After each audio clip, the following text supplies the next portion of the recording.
स्वागत है जी आप सभी का हमारे एक और नए वीडियो के अंदर। तो कैसे हो आप सभी लोग, आई होप सब अच्छे होंगे। तो आज करते हैं chapter 6 civilising the native educating the nation. In the earlier chapters, you have seen how British rule affected Rajas and Nawabs, peasants and tribals. In this chapter, we will try and understand what implication it had for the lives of students. For the British in India wanted not only territorial conquest and control over revenues. They also felt that they had a cultural mission. They had to civilize the natives, charge their customs, change their customs and values. What changes were to be introduced? How were Indians to be educated, civilized, and made into what the British believed were good subjects? The British could find no simple answer to these questions. They continued to be debated for many decades. How the British show education. Let us look at what the British thought and did, and how some of the ideas of education that we now take for granted evolved in the last 200 years. In the process of this inquiry, we will also see how Indians reacted to British India ideas and how they developed their own views about how Indians were to be educated. The transition of Orientalism.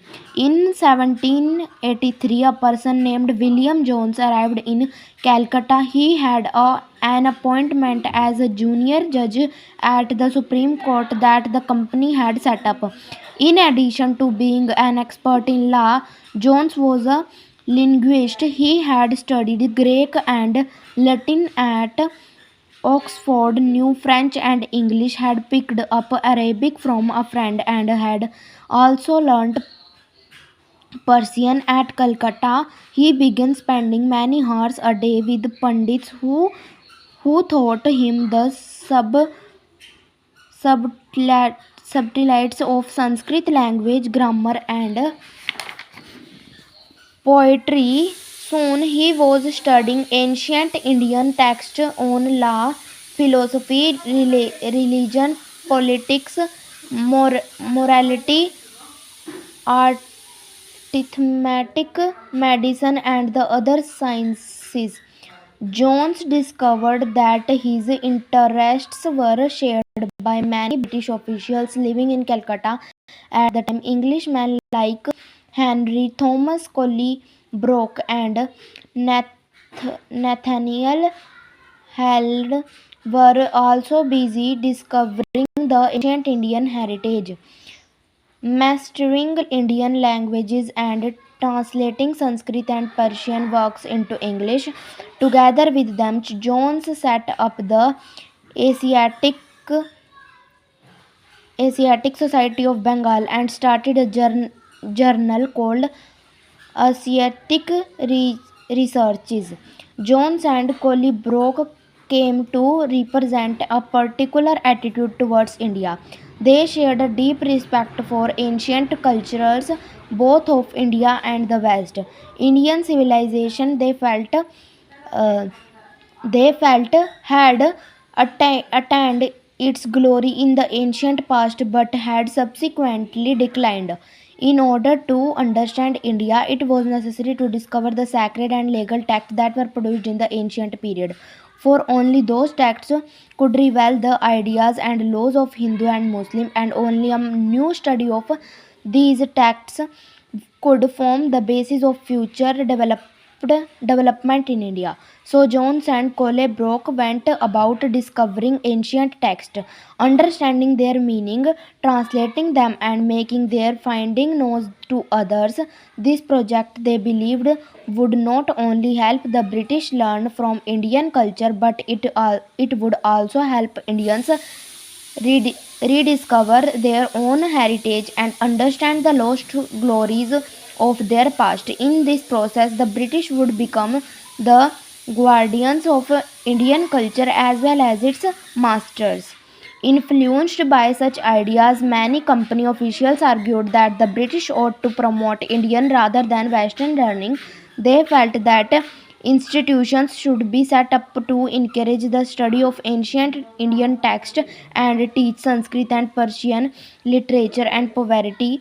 The officials also thought that the Hindus and Muslims ought to be taught what they were already familiar with and what they were valued and treasured, not subjects that were aligned to them. Only then, they believed, could the British hope to win a place in the hearts of the natives. Only then could the alien rulers expect to be respected by their subjects. With this object in view, Madrasa was set up in Calcutta in 1781 to promote the study of Arabic, Persian, and Islamic law, and the Hindu College was established in Benares in 1791 to encourage the study of ancient Sanskrit texts that would be useful for the administrative of the country.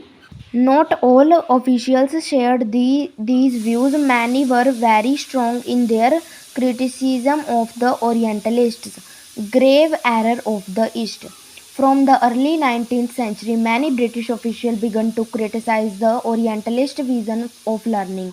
They said that knowledge of the East was full of error and unscientific thought. Eastern literature was non-serious and light-hearted, so they argued that it was wrong on the part of the British to spend so many effort in encouraging study of Arabic and Sanskrit language and literature. James Mill was one of those who attacked the Orientalists. The British effort, he declared, should not be to teach what the natives wanted or what they represent in order to please them and win a place in their heart. The aim of education ought to be to teach what was useful and practical, so Indians should be made familiar with the scientific and technical advances that the West had made rather than they with the poetry and sacred literature by the Orient. By the 1830s, they attacked on the Orientalists become sharper. One of the most outspoken and influential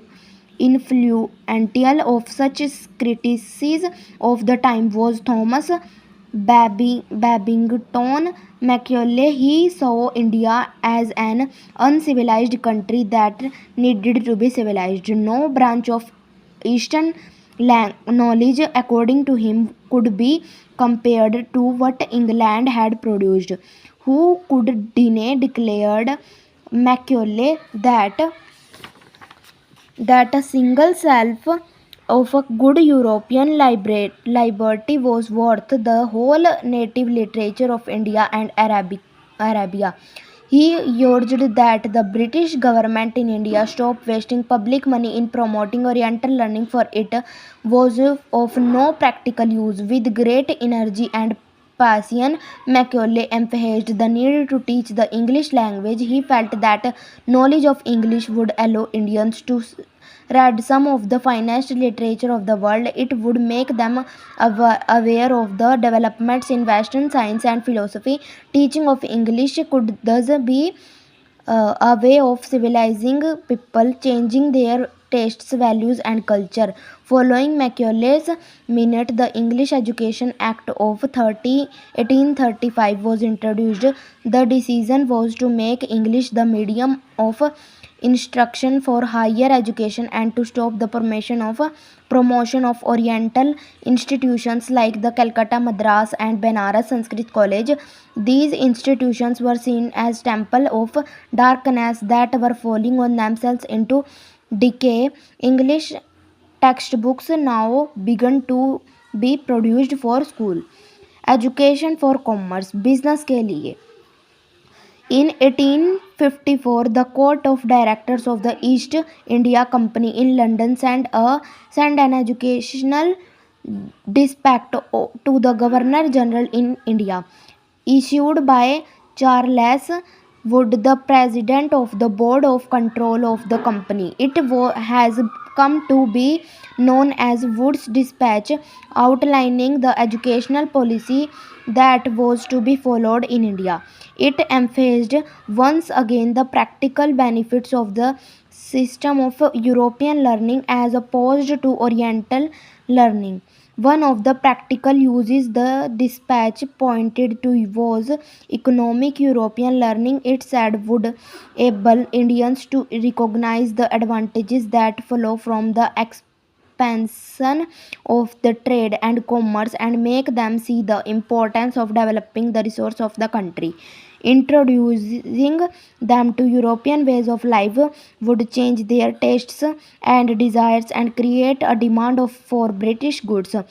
For Indians would begin to appreciate and buy things that were produced in Europe. Wood's dispatch also argued that European learning would improve the moral character of Indians. It would make them truthful and honest and thus supply the company with civil servants who could be trusted and depended upon. The literature of the East was not only full of grave errors, it would also not instill in people and sense of duty and a commitment to work, nor could it develop the skills required for administration. Following the 1854 dispatch, several measures were introduced by the British education department of the government were set up to extend control over all matters regarding education. Steps were taken to establish a system of university education in 1857. While the sepoys rose in revolt in Meerut and Delhi, universities were being established in Calcutta, Madras, and Bombay. Attempts were also made to bring about changes within the system of school education.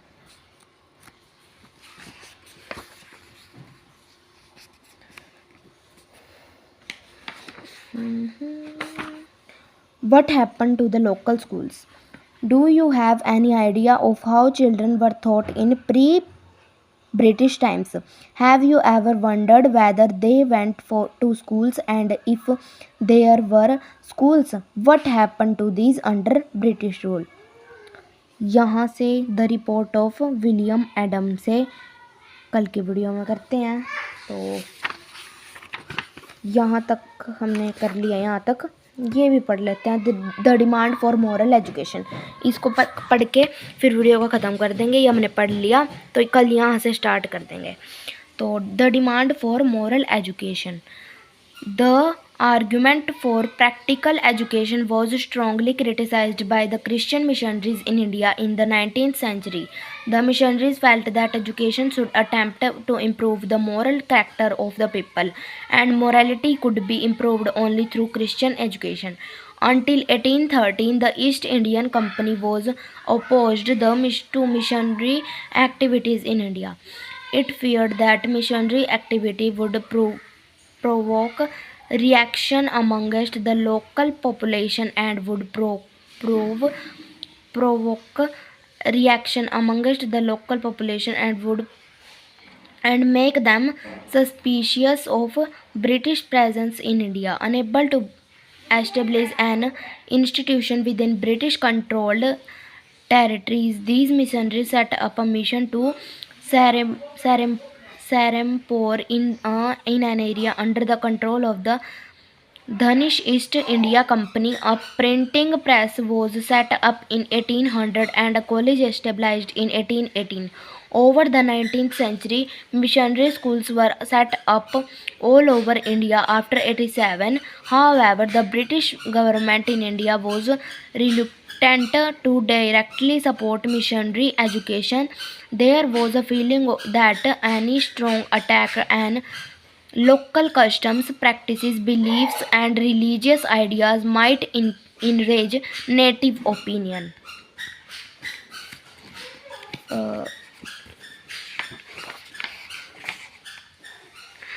ये पढ़ लिया हमने, और ये पढ़ लिया अब, और ये पढ़ लिया। अब ये भी पढ़ लेते हैं फिर कल यहाँ से स्टार्ट करते हैं हम। पहले सोच रहे थे कल यहाँ से स्टार्ट करेंगे, लेकिन अब कल अगले पेज से स्टार्ट करेंगे। इसको पढ़ते हैं चलो। तो ये है the report of William Adam. In the 1830s William Adam a Scottish missionary toured the districts of Bengal and Bihar. He had been asked by the company to report on the progress of education in vernacular schools. The report Adam produced in is interesting. Adam found that there were over 1 lakh pathshalas in Bengal and Bihar. These were small institutions with no more than 20 students each.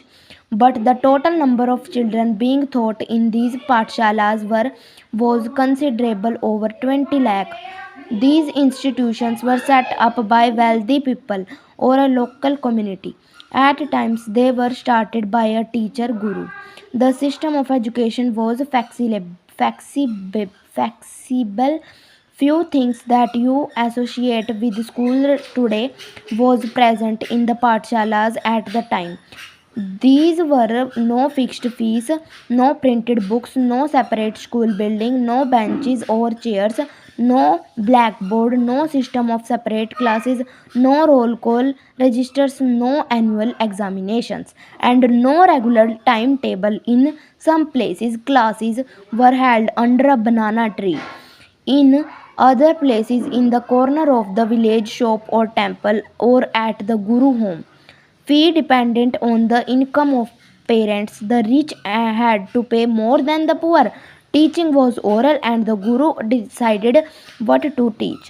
In accordance with the needs of the students, students were not separated out into different classes. All of them sat together in one place. The guru interacted separately with groups of children with different level of learning. Adam discovered that this flexible system was suited by to local needs. For instance, classes were not held during harvest time when rural children often worked in the fields. The pathshalas started once again when the crop had been cut and stored. This meant that even children of peasant families could study. Now routines, new routines और new rules. तो इसको कल की video में पढ़ते हैं। तब तक के लिए बाय बाय।